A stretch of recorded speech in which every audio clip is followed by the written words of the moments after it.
Grandma. I'm glowing in the sun. And where am I? I'm at the El Paseo Gardens in Palm Desert. We're at 8 o'clock in the morning. These beautiful gardens and myself celebrating National Sunscreen Day. Yeah, how appropriate is that? Because if you look way over there at the bighorn on the other side of the gardens, that guy and I definitely need some sunscreen today. So, as you see, National Sunscreen Day. When did it happen? Why do we have it? Well, I can tell you why we have it, because when it's 89 at 8 o'clock in the morning, going to triple digits, you need something for the body, inside and out. So I'm going to give you a little history about it, and then I'm going to give you some tidbits on National Sunscreen Day and what to do to stay happy, healthy, and glowing.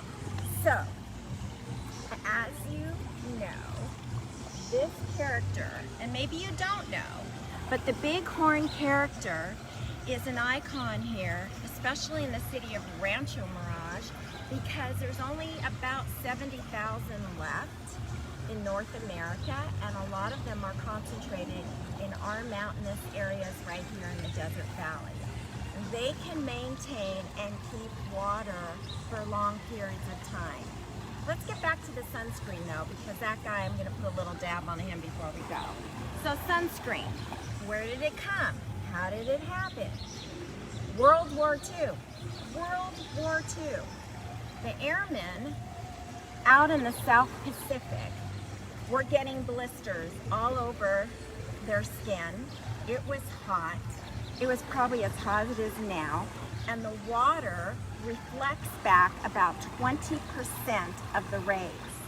So with that said, a gentleman by the name of Benjamin Green decided, okay, I'm going to be out here. I have a little bit of a sciencey background. I'm going to figure this out. So he put together what was called the Red Veterinarian Petroleum. Red Vet. Yeah. So what was that? It was a petroleum jelly. It wasn't like one of our sunscreens today.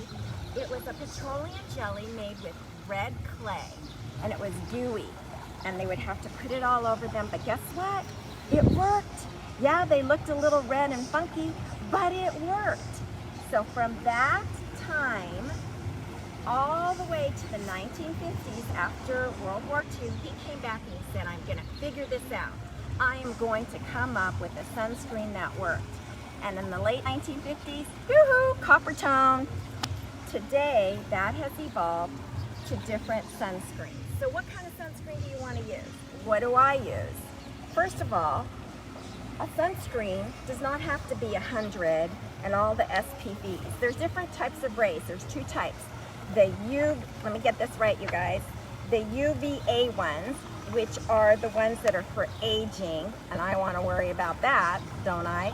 And then the UVB, which are the burning rays. So when you get your sunscreen, you want to look and make sure that it's between 30 and 55. You don't have to be any higher.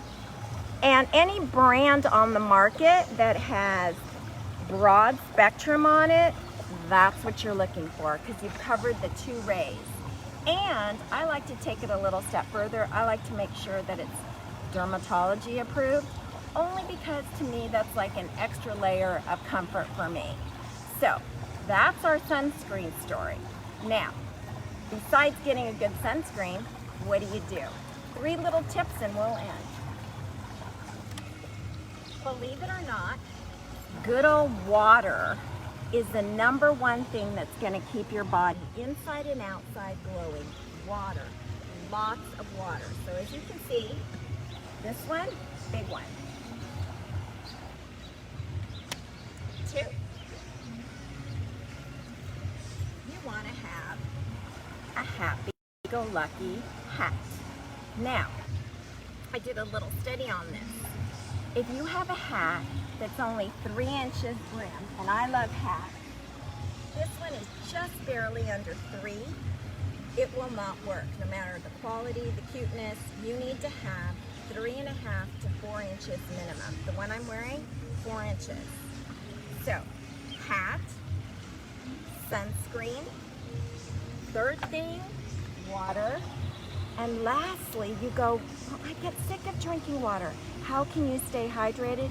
You can come up with amazing beverages that are good for you. So I'm going to show you one. This is one of my favorites, and it is a combination of a protein powder. I use vanilla,